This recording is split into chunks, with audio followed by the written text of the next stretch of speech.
Yeah, you will lose me. You will lose me just because of you. And you will regret like a dog. You will regret like a dog. She's just so thirsty for like screen time. Oh my God. I really don't want to start all over again in the house, raising children again. But nothing's going to stop me from trying to get a child. So disrespectful. He told you that you could go live with him and you didn't tell me that? I mean... And you still communicate with him? I feel like she's into girls because she never gives a direct answer. I think I'm into souls and personalities. It's about if I've ever kissed someone, and I don't kiss and tell. Called cancellation method. I give first a compliment, then an insult. Yeah. You are so cute, but you are sweating too much, for example. I asked her a question, and it was personal. Do you want to say what that question is? I don't, because I didn't want it exposed. She asked if Anya was trans. Then use protection. Calm yourself down, okay?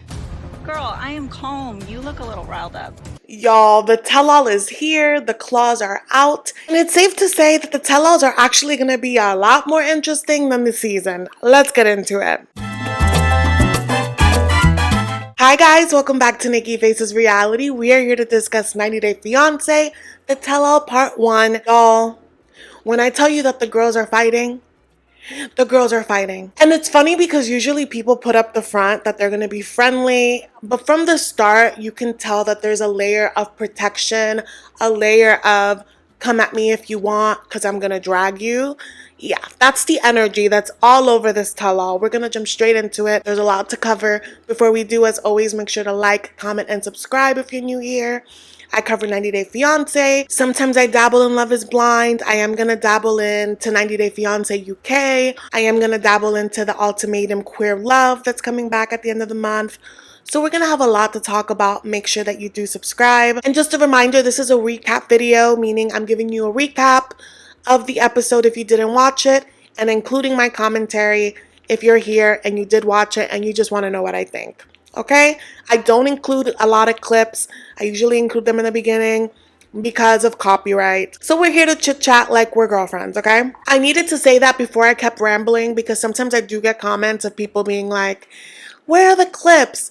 If you want to watch the episode, there are places to watch it. This is just a girl yapping on the internet, you know what I mean? But as always, at the tell-all, they always begin with like the arrivals. We see the plastics, or should I say part of the plastics, Shekinah, arrive with her new face. And so automatically they're staging this that her and Sarper are not a unified front, so she's extra worried about the tell-all. He arrives completely separate. He looks miserable. It makes it clear that he regrets getting married. We see Stevie arrive. She's annoyed before the tell-all even begins. She can foresee that she's going to get questions about her sexuality, but honestly, I feel like she set herself up for failure. And Mahdi is with her looking like he's walking on eggshells per usual. Joan and Greg arrive. They look happy. I think that their marriage is going to be fine. However, there is a learning curve here. But the way that she talks about Greg, like she's kind of having to train him to be a good husband, is a nightmare for me personally. Aaliyah walks in and she is in fur and glasses. She looks like she's cosplaying a mob wife, and Sean is there. Long and Jessica arrive. They say that they're happy, the marriage is great, and then the producer's like, hey, did you see the port here for the cruises? And he's like, yeah, I was thinking about running away. Do with that what you will, okay? We see people in the green room. Everyone is sizing each other up. There's a moment that Greg is like talking to Mahdi and Sarper, and they can't really focus because his armpits are just so wet. And I felt so bad for him because I don't have a problem with my armpits per se, but my face, it is the sweatiest part of my body. Literally, the minute it is a little bit humid, I look like a glazed donut. And you guys don't see it, but I always have a sponge and a mirror next to me so I can like dab myself between things, especially in the summer. This man had to blow dry his armpits. And in my head, I'm like, okay, yeah, like it'll dry up your shirt, but unless you have it in the cool setting, isn't that going to make you more hot? I was so stressed out for him. And I wish someone would have told him to just stay in the undershirt until it was time to go on set and then put up the thing. But I think that he's doomed with all of those lights. But we're starting to see people mingle. We see Shekinah and Stevie mingle. They look like they're going to prom. And, you know, Stevie's trying to feel out if Shekinah's going to have any drama. And I think by this point, there have been like a lot of social media wars happening. So I think that Stevie was asking that to be messy. And Shekinah's like, is there anyone that you want to come at? And Stevie's like, no, but if you start nothing with me, there will be nothing. So this is a tell-all. People are going to ask you questions. If you consider that starting shit, then I guess everyone's going to be coming at you. And specifically, Stevie's like, yeah, like, how do you feel about Amini? Because I feel like you guys are very different. I think that Stevie really wanted to be like, y'all are very similar. And because of that, y'all are not going to like each other. Stevie was trying to come at it like, yeah, you guys are just so different. They're not. And Shekinah spills the tea that actually her and Amini, there may be some bad blood there, because apparently Amini hit Shekinah up and they were being all nice, and then she was like, I love you, but like, sorry in advance for how I'm gonna come at you at the tell-all. And so Shekinah interpreted that as Amini being calculated, which I can totally see how Amini would be calculated, because I've always said that this whole throuple situation is such a clout thirsty move. So I think that that's what that is. But also, if I'm giving her the benefit of the doubt, maybe Amini was just like, I want to be friends with you, but I don't want it to be sabotaged if I say something that you don't like at the tell-all, which happens to everyone. So I don't know. You guys can let me know how you interpreted that. But the way that Shekinah immediately was like, I don't like you because you said that, instead of asking more questions, yeah, it's gonna be nasty. We do see Mark and Mina. They're in the dressing room. This is the best Mina has ever looked. Wow, she looks amazing. Whoever did her wig, and she needs to keep them around. Her makeup looks gorge. Mark looks so young. I like that they're both dressed nicely, but like more casual. In later years, I feel like people are, treating the 90 Day Fiancé tell-alls like the Real Housewives. And it's always interesting how split the room is. It isn't equal. So I really liked their look. Amini and what's his name, Matt, are there. Amini, she's annoying, but she, to me, was naturally such a beautiful girl. She shouldn't have touched her face. And she got a nose job. And we learned that she did a lot more than that. She did not need to do that. So her face hasn't really settled post-surgery yet. She looks like she's in Emerald City with this outfit. It's a lot going on. We see more mingling. Joan is like, girl, why do you paint boobs? And Stevie's like, do you not like boobs? Already being defensive. We see Amini to Mahdi. Stevie is my girl crush in the cast. Mahdi wants to lose it, okay? Because he still has zero answers on that. Shekinah finally comes into the green room. She says hi to everyone except Amini. Amini is purposely trying to talk to Shekinah, trying to get her attention. And you can see Shekinah's paying her dust. And at one point, Amini's trying to get her attention and is like, oh my God, they didn't tell you that I'm wearing green? Producers do reach out to everyone. Basically, they want to make sure that people's clothing doesn't completely clash with the setting. So they do check in with people about what color, what style they're wearing. And so Amini's like, they didn't tell you that I'm wearing green? And Shekinah's like, we're wearing completely different shades. It's fine. Don't do it. And I just want to point out, you guys, that Amini makes it her business to mention Shekinah, to point out something about Shekinah every chance she gets. So now that I think of it, she is clout chasing on Shekinah. Maybe Shekinah had the right inkling, okay? So now it's time to get to set. Sean Robinson makes her entrance. That woman has the Fountain of Youth in her backyard. She comes in, she gets a little snapshot of where every couple stands right now. They let us know that they have some interpreters for Mina, for Ani, so nothing gets lost in translation.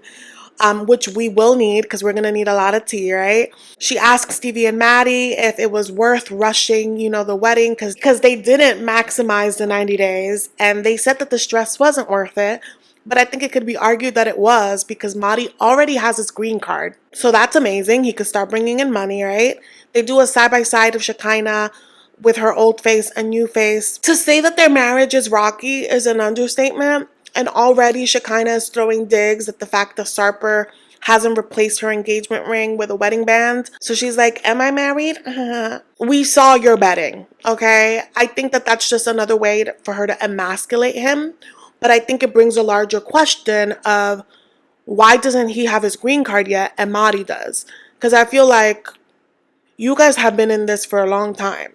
So questions that hopefully we get answers to. Mark and Mina do a quick little check-in. Mark tells us that Mina is perfect. I think that they are so in love. I think that the issues will be just how he navigates with his family, you know. But they look really happy. And a man of his word. A man that provides. They've moved to Boston. So remember, Mina was like, we are in the middle of nowhere right now. We need a change. And he did that. They're in Boston. They're in a city, which I'm sure is a sweeter transition from Paris, you know.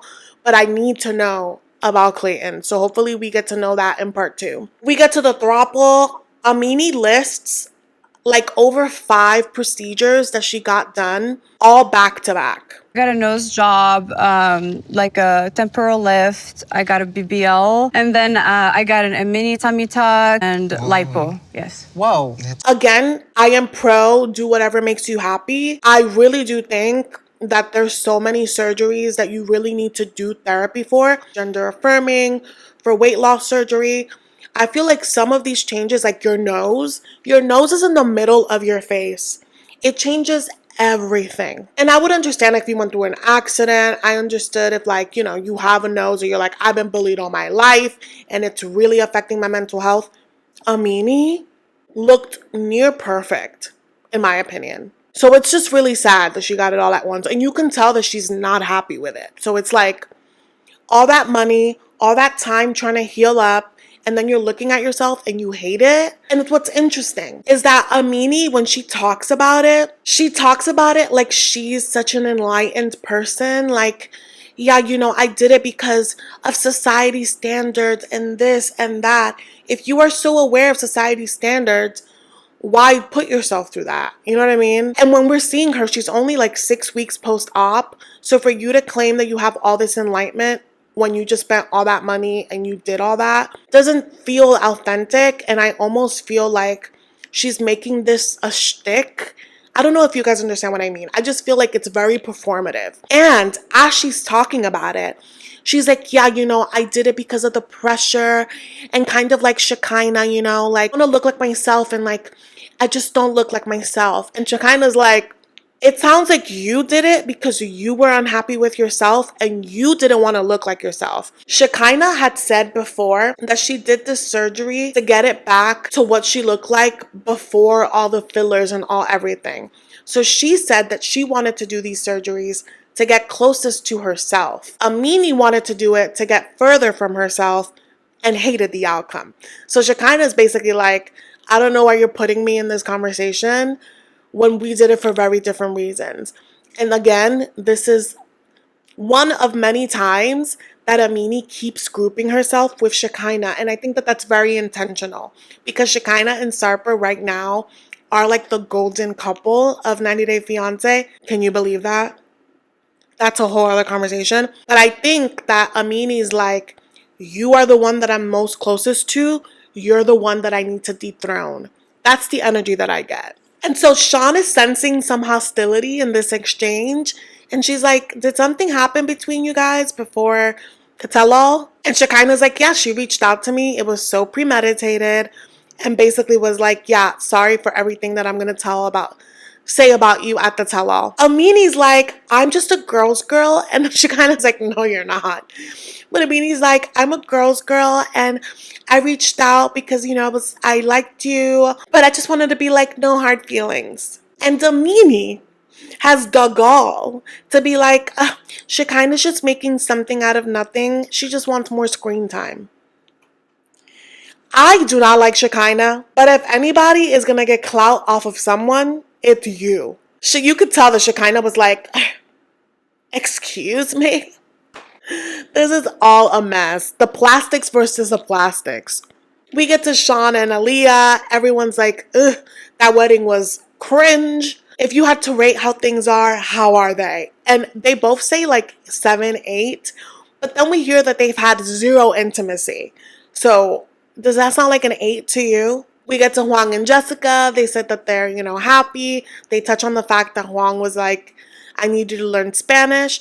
And Jessica's like, I haven't really learned because I've been so busy. Shekinah turns her head and is like, why does it matter? He speaks English. Why does it matter? You may be okay with giving up your family for a man, but culture means something to some people. So it is important. It's important for their child. It's important for her to be able to communicate with his family. It's important. So Miss Plastic is already getting on my nerves, okay? We touched quickly on Joan and Greg. They're happy, but it feels like they've been married for ages, and I love them. So next up, we're going to get into the meat of their segments.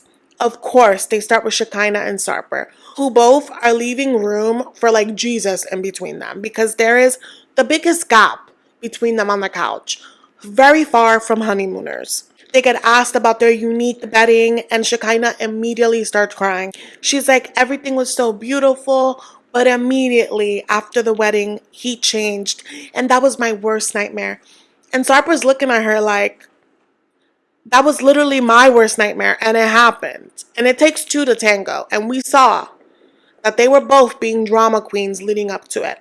But I have a hard time believing that their drama is real because all of these issues that they're having, they had it from the beginning of their relationship. So I feel like they're really teeing this up for the last resort. She's saying that he was going through a depression, that he was really angry. And, I think that that's normal to be depressed when you are going through a big transition. I also think that it doesn't help that she emasculates him and that when you go through this thing, it takes you a minute to be able to get a job, to be able to get on your feet. And when you do the K1, there is a sense of independence that you lose. And I think it's hard because in their relationship, I think that they've thrived off of these gender roles. And she, throws out to him that you're not a provider. I want a man. And there's just some things that you can't do when you can't work, So I totally get that. But even if you're depressed, I don't think that that gives you an opportunity to lash out at your partner whenever you feel like it. I think that these two really just don't know how to fight. I just feel like these two, after all these years, haven't developed a fight language or respect when the other needs space. They just speak to each other like they hate each other when they're not happy. And Sarper says that he regrets getting married, that it changed everything, but then he starts complaining about daily tasks like walking the dog, and I'm like, and I just get the feeling that he would be okay walking the dog if he decided, but the minute she tells him, hey, can you walk the dog? You're telling me what to do. They're both just so annoying. And usually their saving grace is their intimacy. However, it's hard to solve things when you're sleeping in separate hotel rooms. And apparently that's what happened last night.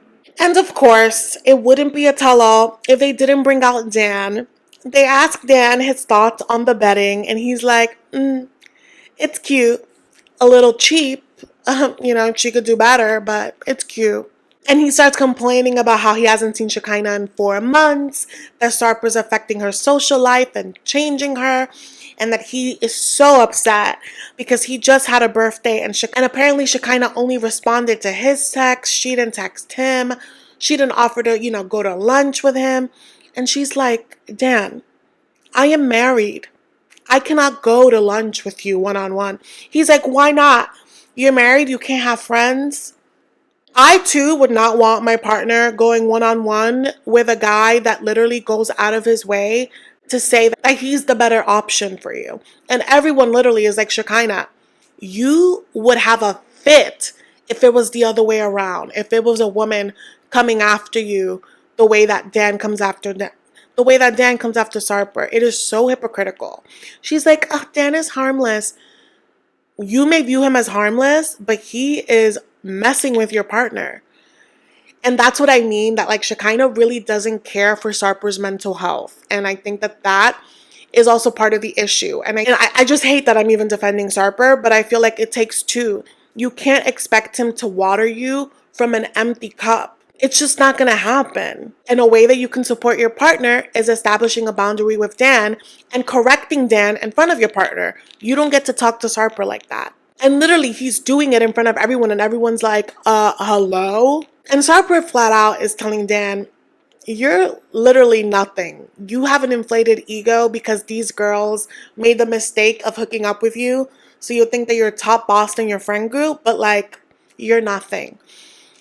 And Shekinah's like, oh, don't be mean. Don't dig at him. But she wasn't saying anything when Dan was throwing daggers at Sarper. So it's like, and then of course, they turn the attention back to Sarper and Shekinah.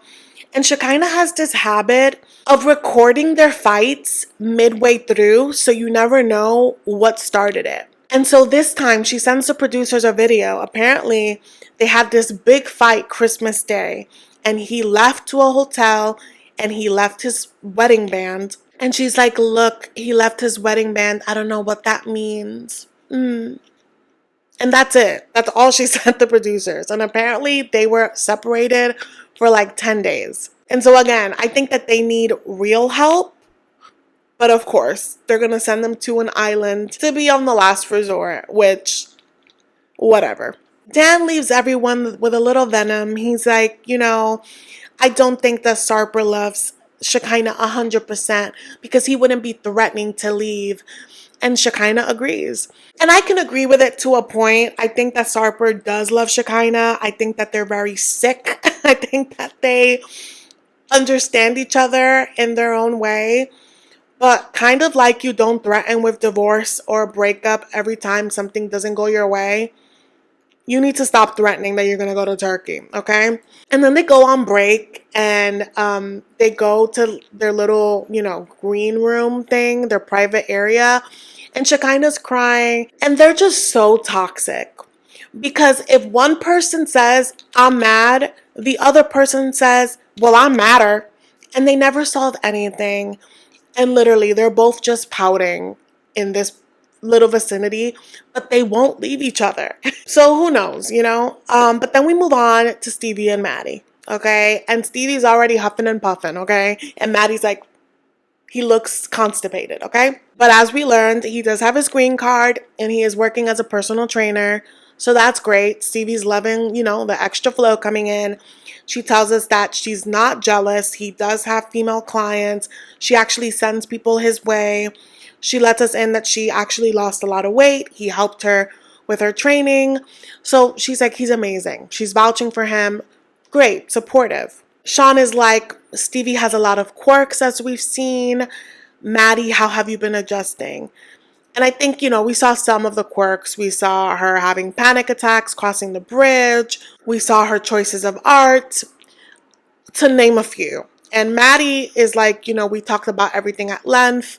There are no surprises. I'm fine with it. And apparently all of those things that she displayed were symptoms of narcolepsy, which I wasn't too familiar with. I know that she talked a little bit about it on a live, but it would have been nice for them to just say it on the show where everyone would see it, because otherwise it just felt like she was being dismissive. And I'm sure that there were times that she was, but there were also times that she was dismissive because she just needed to sleep. They bring out Veronica, which at first I was like, why is Veronica here? Like, what does she have to do with their segment? But apparently she has been dating a Persian man and she's been talking to him about their segments and she has been getting a lot of insight. And one thing about Veronica, she's going to talk shit. She's on no one's side. They bring up the comment that Stevie made that she's like, oh, you need to talk to your family less. And I remember I did not like that. I dragged the girl for that too, because I just thought that that was so out of pocket and so insensitive to his homesickness. And then Veronica was like, yeah, you don't tell a Persian man not to call his mama. She's like, well, I'm the one now that tells him to call his family. They bring out Saeed, and it is safe to say that things are not peachy. Stevie sees him and she's like it was like a duty to say hi, but she did not want to say hi. They ask Saeed how he feels about Maddie, seeing him be married. And he's like, I'm happy to see him by his wife, but he could be happier.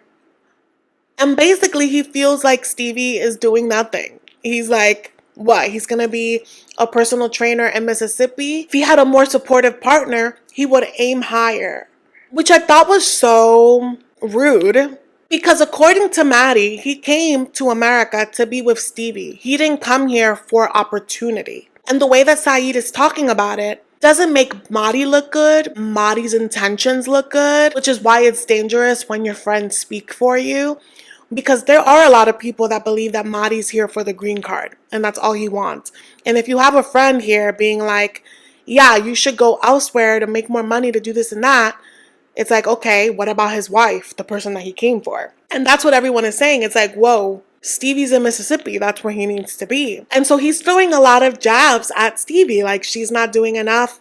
Maddie made all these sacrifices. Stevie's like, you don't know what I've done for this man. And Maddie tells Saeed, listen, she has done a lot for me. And I went through a huge depressive stage for months. And she, lifted me up. So we're good. And things get interesting when Veronica is like, if anything, you're the one that's not being supportive because you're rocking the boat in his marriage.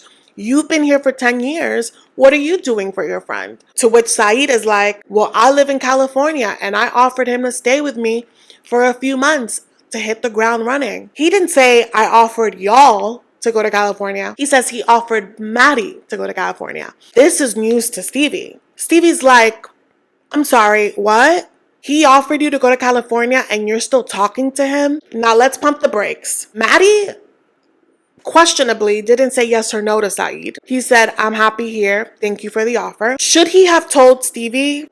I think so. But if he didn't, I'm not completely mad unless he was actually debating doing it. Like if you are going to have this in consideration, you do need to speak to your spouse. As for you telling him that he should cut off Saeed, that's a no. This is a friend that he's had over 10 years. I think that he does need to set a boundary with Saeed about how he talks about Stevie, and maybe they shouldn't discuss his relationship at all. Like if he is going to sabotage the relationship, yeah, sure, cut him off. But if he's just offering a helping hand, I think that is an overstep. It's definitely like a sketch situation, and I am looking at Maddie like, I feel like Maddie really holds everything in, and I don't know if that's also an act or if that's really how he is. And if that's really how he is, one day he's gonna explode. There's only so much you can hold. But overall, the way that Maddie talks about it, he's happy with his life in Mississippi. I think that Saeed thinks that he's being complacent.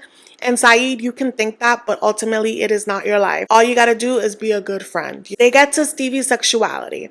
Everyone's like, you made it so hard to get to an answer. Why did you give him the runaround? And she's still being so stubborn about it. She doesn't feel like she owed him any answers, and she doesn't regret how she went about it. And so you can see that then everyone starts to like gentle parent her to try to get more.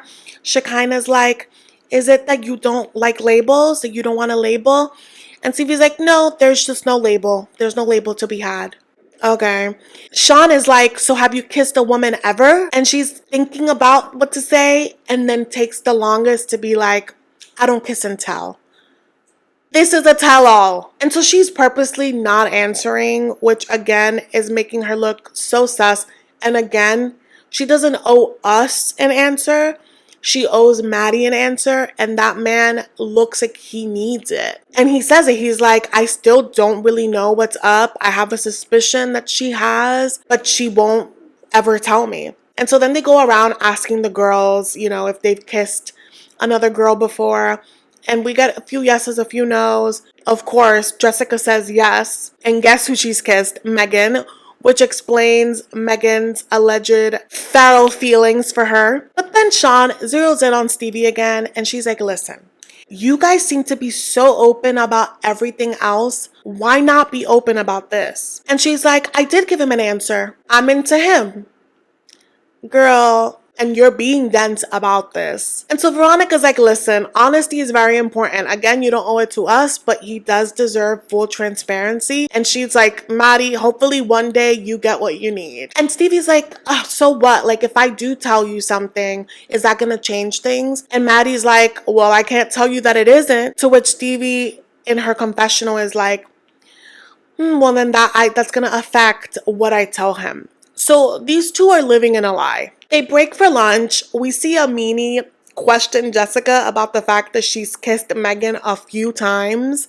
And I think the unspoken part is Oh, well, that explains. That explains her unhealthy feelings for you and your relationship. Mina, who has been very quiet throughout this tell-all, tells Maddie, you're married, but like you're not sleeping well. And Maddie then starts asking Sean about his experience because, as you guys know, Sean was married to a woman for a long time and then started dating men and now is back with Aaliyah. So he's trying to get some insight. And, Sean is making jokes about the fact that, there's a sexuality question, but also the age gap between Maddie and Stevie. And yeah, Stevie comes in and it gets real quiet and it's real awkward. Then we get to Greg&Joan's section, okay? So we find out that they are still living in Lucille's home. Joan is not happy about it. She wants to leave immediately. She wanted to leave as of yesterday. And for some reason, they bring out Ed because Ed lives with his mom. They really are trying to force this troll down our noses every chance they get.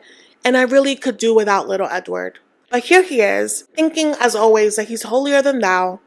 And he immediately is dogging on Greg. And he has no leg to stand on when it comes to this because he too lives with his mom. And if anything, his mom intervenes in his relationship a lot more than Lucille. But immediately he's like, Joan, you need to give this man baby a 90-day notice that he needs to move you out. And Greg is like, that's not fair. Here's the thing.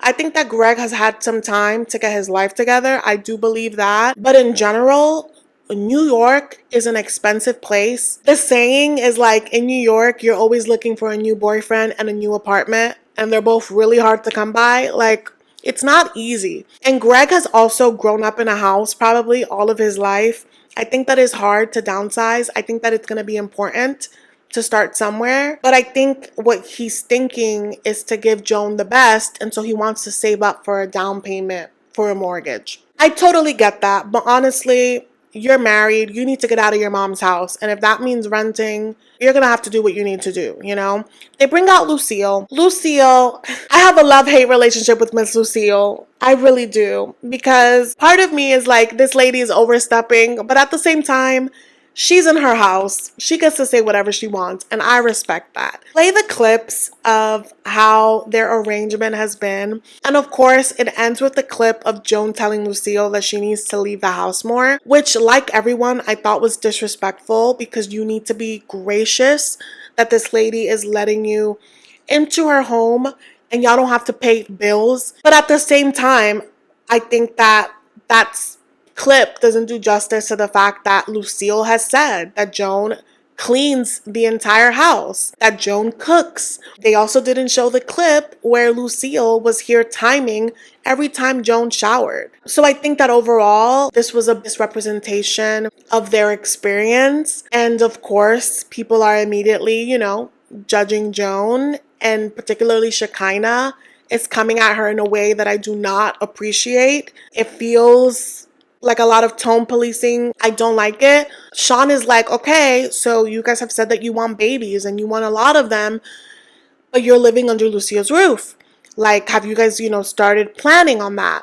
And Joan is like, and Joan and Greg are like, yeah, like we're getting busy, we're practicing, we want babies. Everyone's like, oh my God, but you're still under her roof. And Joan is like, no one's gonna stop me from having a baby. And Lucille's like, I don't want to raise kids in my roof. And I don't think Joan wants to have a baby under Lucille's roof. I think that if anything, she's lighting up a fire under Greg's bum, like, hey, we're making love unprotected because I don't think we need to, we're married. You need to get us a roof. And so immediately Shekinah starts dragging Joan. Like, you're so disrespectful. She's telling you that she doesn't want to have a baby under her roof. And you're here being like, yeah, I'm going to have a baby, blah, blah, blah. And I think that it's a misunderstanding, but the way that she's coming at her is crazy. And I think that there's a lot of cultural stuff at play. You guys can think that Joan is rude. I think that she's direct. It would do her a lot if she expanded on her thoughts rather than just the bare minimum of her thoughts. But I don't think that she's like, I'm going to have a baby anyway under your roof. I think she's saying, I'm going to have a baby anyway, and you need to find us a place to live stat, Greg. I think that that's what it is. The way that Shekinah is coming at her, I'm like, you need to understand that it is in her culture to be direct, just like it is in your culture to be a bitch. So I just don't like this back and forth that's happening. And Joan is like, you need to calm down. And Shekinah's like, you're the one that looks riled up. You were the one that inserted yourself in someone else's segment. I was so upset watching this. But Joan was very composed and was like, you need to calm down, sweetie. But yeah, I absolutely don't think that they should have a baby under that lady's house, okay? That lady is single. I did not know that. I thought Miss Lucille had someone, but she's like, no, like I want to live my life. I'm still young, and good for her. I just think that he has been comfortable. I really do think that. I think that Miss Lucille has babied him for some time, and he needs to get it together. And they do get asked if they consider living in Uganda, which apparently was a plan at one point, and he is considering it. He's like, yeah, maybe someday in the future. And Miss Lucille's like, I'm not traveling to Uganda, so I'm not visiting. So just keep that in mind. And so who knows where they'll end up. It's annoying that Joan has to do all this labor to get him to push him to make certain moves. But I do think that there is a lot of love here, and she has a lot of patience, and there is someone for everyone. I think that they're gonna be fine. And Miss Lucille and Big Ed are here flirting, and he doesn't like people his own age, so there's no chance. They are flirting a lot for the cameras, okay? And in the break, we see them walk off into the distance. But before they do, we do see them backstage, and I think that there is absolutely no bad blood between Joan and Greg and his mama. The last bit here is the throuple. I should say the throuple featuring Shekinah, because she is in their business and vice versa. So they are still together, even though we saw them have that awful airport fight. The couple thinks that they didn't talk for like a week. Ani says that they didn't talk for like a month. It is unclear. They, you guys, have blended their families together. They spent Christmas together. They spent New Year's together. They really have been intertwining this thing. And I'm like, many people have many kind of different relationships. I just don't believe this relationship. Therefore, I think that it is irresponsible to bring kids into the mix. You know what I mean? But I think that they're really vying for another season. But Amani says that honestly, it's harder to explain the relationship to strangers, and it's much easier to do it to their kids. I'm not a parent. I'm not going to speak to that. They get asked, why do this? Why do a throuple? Matt says that he's doing it because he wants to make Amini happy. He wanted to fulfill a dream for her. To which Sarper is like, are you brainwashed? Are you in there? Like, why are you such a puppet for Amini? And he's like, what? Because I want to make my wife happy? Matt is always talking about this like he has nothing to gain from it, which I think is interesting because he's the favorite in this throuple. They get asked about the rules because, as you guys remember, Amini was super jealous. She had all of these rules. Well, according to her, the rules are non-existent right now. Apparently, Ani and Matt have dates by themselves all the time. So much so that sometimes Matt flies out to be with Ani one-on-one. And they have all of this time together and all of this bonding. Yet, Amini has never been intimate with Ani one-on-one without Matt. And I always said it, that they always had like more chemistry that was palpable. But it's just so funny to me that Matt is always like, I'm doing it for Amini. Yet he's here taking one-on-one trip with Ani. Crazy. And everyone's like, and you're okay with that? And Amini just keeps being like, yeah, I'm a boss, babe. I'm just like focused on money and working. So like, yeah, if they want to bond, that's great. But yeah, I haven't done it one-on-one. To which Ani is like, I do love her, but maybe if we had more bonding time, then that would happen. I think that Ani is coming after Amini's man, and that this is gonna end badly. And then they start talking about the surgeries of it all again. And basically, Ani and Matt are not happy with the surgeries. They didn't think that she needed it. And it's also that, like, when you get a surgery, it's almost like people have to see you differently again. And if you've gotten like over 5 at the same time, that's like a shock, it's hard to get used to. And Amini makes a comment like, well, you guys made comments about my body, so it also encouraged me to get surgery. And they're like, no, we didn't. We said that you got too skinny. And Amini has admitted that she's been on Ozempic. She never needed Ozempic. So she did get really skinny. So they probably meant have an empanada or two. They didn't tell you to get a BBL, to get a nose job, to get this, to get that. They didn't say all of that. You heard what you wanted to hear. And they make that very clear. They're like, whoa. You could tell that they're very unhappy with it and are trying to downplay it. And she's unhappy with herself. And in a question that is about her, she again drags Shekinah into it. And Shekinah's like, why am I catching strays? And so again, Sean is like, what's going on here? To which Shekinah's like, when we talk, I asked Amini a question that I asked her to keep private. And Sean is like, what's the question? And Shekinah's like, I don't want to answer it. I wanted it to be private. And Amini blurts out, Shekinah asked me if Annie was trans. And Shekinah's like, see, like you are not trustworthy. You are not a girl's girl. You are calculated because I asked you to keep that private. And Amini's like, you think you're going to ask something like that and I'm not going to tell my girl? And Ani looks pissed. And in general, I think the question was out of pocket. Let's say Ani was trans. If she didn't want to flat out make that known, that is her business, you know? I think that that is a bit invasive, and I think that she might have clocked that it was invasive and then was like, please don't tell anyone. And Amini told Ani, which I think she has every right to tell Ani, that's her partner. But I think that in blasting that information here on the show is harmful and also is a way to make Shekinah look bad, to get extra clout. Like, everyone looks bad in this situation. And I say this is a slippery slope because then Ani starts saying things like, you're the one that has 1 million face surgeries. If anyone is trans, it's you. And it's like, whoa. You tell me I am trans. I didn't tell you you were. And you make new surgery for changing your face. You are the trans. Come on. That's insane for me. And they keep flashing to Aaliyah. And I'm just like, this is so deeply insensitive. All of it. And of course it cuts and then it's going to continue next week. This is going to get really nasty and real fast. And it really does seem like everyone is against Shekinah. Like next up they're going to bring Danielle. And Danielle and Shekinah have been having this ongoing war for like ages on social media. And it doesn't help that Shekinah is unlikable. But I do feel like